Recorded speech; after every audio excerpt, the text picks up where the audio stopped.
तो आय और अन्य मानदंड, जब हम व्यक्तिगत लोगों के बारे में देखते हैं तो कई बार हमें दिखता है कि सिर्फ लोग मैंने पढ़ रखा है ये जब। बेहतर आय के बारे में नहीं सोचते। उन्हें सिर्फ यही नहीं चाहिए कि उनकी आय बेहतर हो, बल्कि उसके अलावा भी वो कई चीजें चाहते हैं। जैसे वो चाहते हैं अपनी सुरक्षा, दूसरों से आदर और समानता का व्यवहार। इसके अलावा आज़ादी, इन चीज़ों के बारे में भी लोग सोचते हैं। जब हम बात करते हैं विकास की तो उसमें इन लोगों को इन चीज़ों में भी दिलचस्पी होती है। कम गए। ठीक है, इन चीज़ों में भी लोगों की थोड़ी दिलचस्पी होती है। इसी तरह जब हम किसी देश या क्षेत्र के बारे में सोचते हैं, कम गए।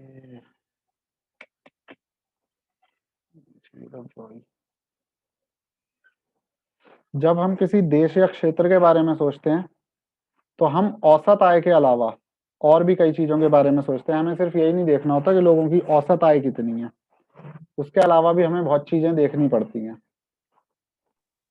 औसत आय मतलब? एवरेज आय, जब हम कुल, यही प्रति व्यक्ति आय जिसे कहते हैं, इसी को औसत आय भी कहा जाता है। ठीक है, तो यहाँ दी गई है कुछ जगहों की औसत आय दी गई है, 3 राज्यों की भारत के, जिसमें पहला है हरियाणा, जिसकी प्रति व्यक्ति आय है 1,62,034 रुपए। 2015-16 में थे ये। केरल के लिए आय है 1,40,190 रुपए। और बिहार की प्रति व्यक्ति आय जो है वो थी 31,454। तो जब हम इस तालिका को सर ये देखते हैं, एक व्यक्ति की आय है? है, हाँ मतलब, ये एक व्यक्ति की आय है? हाँ, एक व्यक्ति की, एक व्यक्ति की मतलब इस अर्थ में कि एवरेज है ये जरूरी नहीं है सबकी इतनी हो, लेकिन अगर पूरे राज्य की आय मिलाई जाए, उसको पूरी जनसंख्या से भाग करें तो इतनी मिलती है। तो अब हम जब राज्य की प्रति व्यक्ति आय देखते हैं तो तीनों राज्यों में किसकी आय सबसे ज्यादा है? हरियाणा की। ठीक है, और बिहार सबसे पीछे है। इसका मतलब यह है कि औसतन जो हरियाणा में एक व्यक्ति है वो कमाता है 1,62,034 रुपए, जबकि बिहार में जो व्यक्ति है वो सिर्फ कमा पा रहा है 31,454 रुपए। इसलिए अगर हम विकास के लिए सिर्फ प्रति व्यक्ति आय का प्रयोग करें तो हमें ये लगेगा कि हरियाणा सबसे अच्छा है और जो बिहार है वो सबसे कम विकसित है। लेकिन अब हम इसके कुछ और आंकड़े देखते हैं। जैसे अगली ये टेबल है, इसमें दिए गए हैं तुलनात्मक आंकड़े हरियाणा, केरल और बिहार के ही। तो अगर हम शिशु मृत्यु दर की बात करें, यानी 1000 बच्चों में कितने बच्चे मर रहे हैं उनमें बात करें, तो हरियाणा की शिशु मृत्यु दर 2016 में 33 थी, केरल की 10 थी और बिहार की 38 थी। इसी तरह साक्षरता दर, जो पढ़ाई का स्तर है, वो था हरियाणा का 82 और केरल का 94, बिहार का 62। जबकि अगर हम बच्चों की उपस्थिति देखें, मतलब जो बच्चे स्कूल जाते हैं कितने % उपस्थित होते हैं, उनमें हरियाणा 61 पे था, केरल 83 पे और बिहार 43 पे। शिशु, यहाँ ये जो कुछ शब्द हैं, जैसे ये लिखा है शिशु मृत्यु दर। शिशु मृत्यु दर का मतलब होता है किसी वर्ष में अगर 1000 जीवित बच्चे हैं और 1000 जीवित बच्चों में से उनमें से 1 वर्ष की आयु पूरा करने से पहले कितने मर जाते हैं, उस आयु अनुपात को हम कहते हैं शिशु मृत्यु दर, के 1000 जीवित बच्चों में इतने बच्चे मर गए।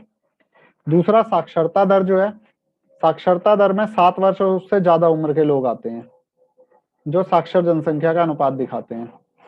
इसके अलावा आता है निविल उपस्थिति अनुपात, यानी कितने व्यक्ति उपस्थित रहते हैं स्कूल में, 14-15 की आयु के कितने बच्चे स्कूल में जाते हैं।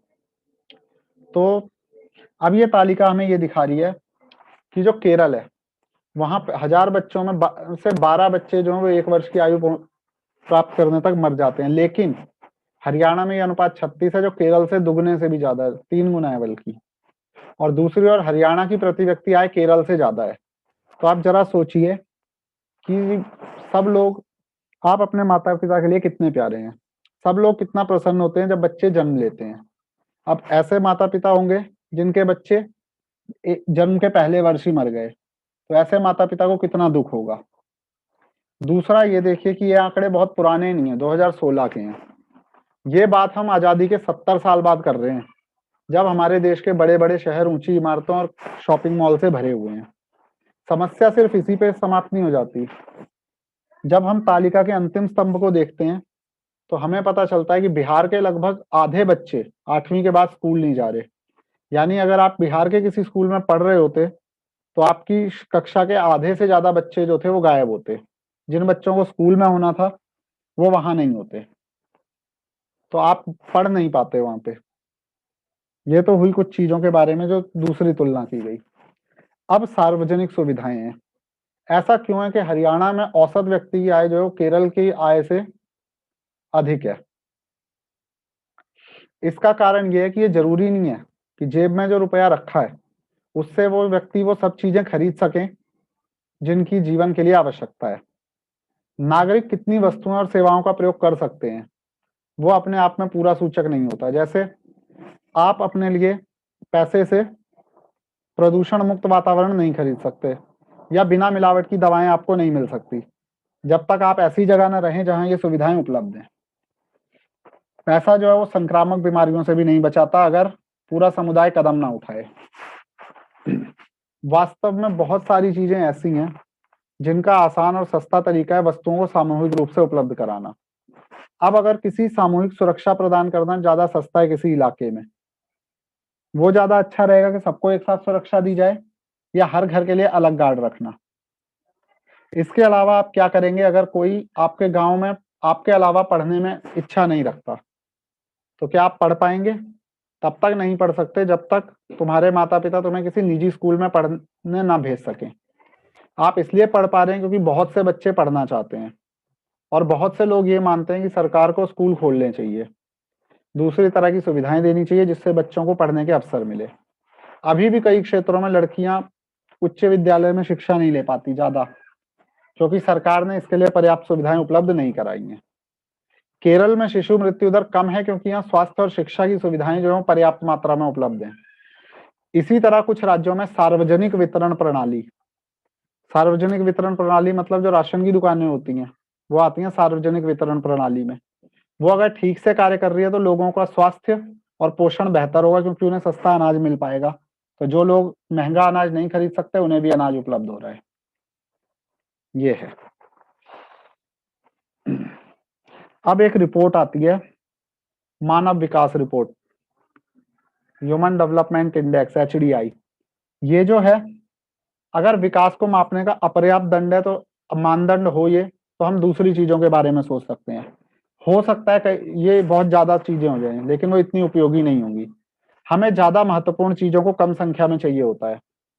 जैसे स्वास्थ्य और शिक्षा है, उसके सूचक की तुलना करने के लिए हमने हरियाणा और केरल का प्रयोग किया। वो दो ऐसे ही सूचक हैं, स्वास्थ्य और शिक्षा। पिछले एक दशक में स्वास्थ्य और शिक्षा सूचकों के साथ आय का व्यापक स्तर पर विकास के लिए प्रयोग किया जाता है। और ये जो रिपोर्ट है ये बनाई जाती है UNDP, संयुक्त राष्ट्र पर्यावरण कार्यक्रम द्वारा।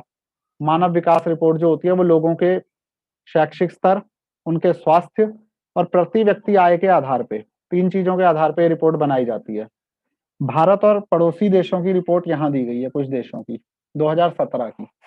जैसे श्रीलंका है, श्रीलंका की जो प्रति व्यक्ति क्रय शक्ति क्षमता है, ये मतलब कितना व्यक्ति खर्च करता है अपने चीजों के खरीदने में, तो श्रीलंका में 11,326 रुपए खर्च करता है एक व्यक्ति औसतन, जबकि भारत में एक व्यक्ति 6,353 रुपए।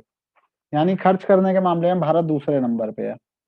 इसी तरह जन्म के समय कितनी आयु होती है, लोग कितनी उम्र तक जिंदा रहते हैं, उसमें भी भारत दूसरे नंबर पे है। कई देश, एशियाई देश श्रीलंका जो हमसे बहुत छोटा है, वो भी हमसे इस चीज में बहुत आगे है। HDI का मतलब होता है मानव विकास सूचकांक।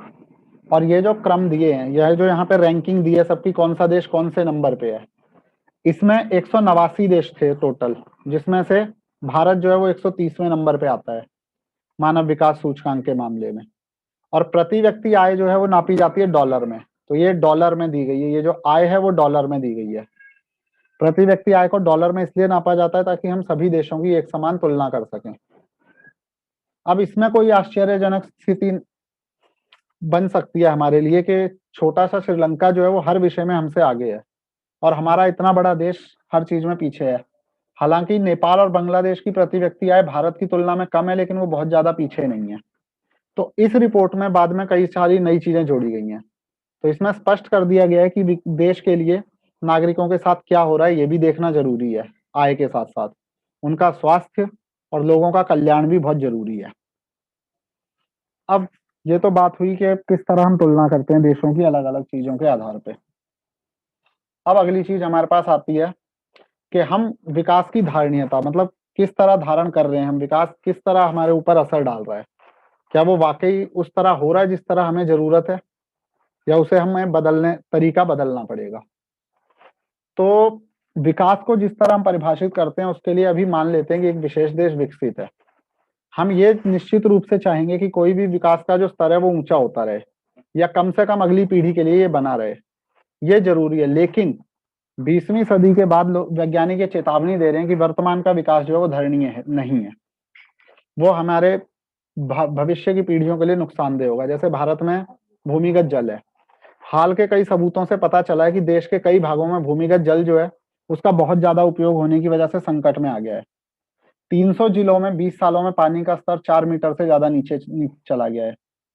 यदि इस साधन का प्रयोग इसी तरह हम करते रहे तो अगले 25 वर्षों में हमारे देश का 60% से ज्यादा हिस्सा बहुत ज्यादा उपयोग कर रहा होगा। सबसे ज्यादा उपयोग जो है पानी का जो बर्बादी है वो पंजाब और पश्चिमी उत्तर प्रदेश में खेती के लिए होती है, सिंचाई के लिए, जिसकी वजह से पानी बहुत ज्यादा बर्बाद होता है वहां पे। मतलब जितना चाहिए उससे भी ज्यादा लोग खेतों में डाल देते हैं। अब भूमिगत जल जो है वो नवीकरणीय साधन है, फसल और पौधे भी इस तरह के साधनों की पुनः पूर्ति करते हैं। लेकिन अगर हम यहाँ पे साधनों का अति उपयोग करते हैं, जैसे भूमिगत जल अगर बरसात से जितना पूर्ति हो रही है उससे ज्यादा उपयोग करेंगे तो हमारे लिए नुकसानदेह होगा। इसी तरह कुछ गैर नवीकरणीय साधन है जो वर्षों के प्रयोग के पश्चात समाप्त हो जाते हैं। इनके साधनों के बारे में हम पढ़ चुके हैं पिछले लेसन में, जिसमें हमने जियोग्राफी में पढ़ा था। ये जो संसाधन है गैर नवीकरणीय, इनका हमारी धरती पे एक निश्चित भंडार है और इनकी पुनः पूर्ति हम नहीं कर सकते। कभी कभी हमें ऐसे साधन मिल जाते हैं जिनके बारे में हमें कोई जानकारी नहीं थी, लेकिन समय के साथ ये भी समाप्त हो जाएंगे। जैसे कच्चा तेल है, पेट्रोल और डीजल, ये कुछ वर्षों में समाप्त हो जाएंगे।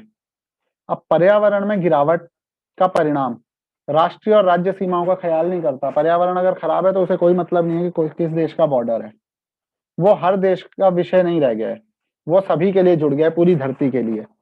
तो विकास की धारणीयता जो है वो ज्ञान का नया क्षेत्र है, जिसमें वैज्ञानिक, अर्थशास्त्री, दार्शनिक और अन्य सामाजिक विज्ञानी मिलजुल के काम कर रहे हैं। विकास या प्रगति का प्रश्न हमेशा चलने वाला प्रश्न है। हर वक्त में हमें व्यक्तिगत स्तर पे यानी अपने स्तर पे और समाज का सदस्य होने के नाते ये सवाल पूछने की जरूरत है कि हम कहाँ जाना चाहते हैं, हम किस तरह का विकास चाहते हैं। क्या हमें सिर्फ आज की जरूरत है या फिर हमें भविष्य की के लिए भी ध्यान में रखना है। ये थोड़ा सा ऊपर कच्चे तेल के बारे में दिया गया है जानकारी, ये जो कॉलम दिया है। अभी कच्चे तेल के जो भंडार हैं वो ये हैं, कुल मिला के कुछ देशों में इतना 1000 मिलियन बैटल, ये कोई इकाई है नापने की। तो अगर मध्य पूर्व के भंडारों की बात करें तो वो 70 साल तक चल सकते हैं ज्यादा से ज्यादा। अमेरिका के चल सकते हैं 10.5 साल, और अगर पूरी दुनिया की तुलना करें तो ज्यादा से ज्यादा हम 50 साल तक इस्तेमाल कर सकते हैं इन साधनों का। तो यानी 50 वर्षों में ये चीजें समाप्त हो जाएंगी। अब भारत जैसे जो देश हैं जो तेल बाहर से मंगा रहे हैं, उनके पास तेल के भंडार नहीं है, तो जब तेल की कीमतें बढ़ जाती हैं तो हर व्यक्ति पे भार पड़ता है। इसलिए तेल का भी सुरक्षित प्रयोग अगर हम नहीं करते हैं तो ये भविष्य में खत्म हो जाएगा और उसके बाद हमारी आने वाली पीढ़ियों के लिए बहुत दिक्कत होने वाली है। तो ये है आर्थिक विकास का लेसन, जिसे हम आज खत्म कर चुके हैं अभी।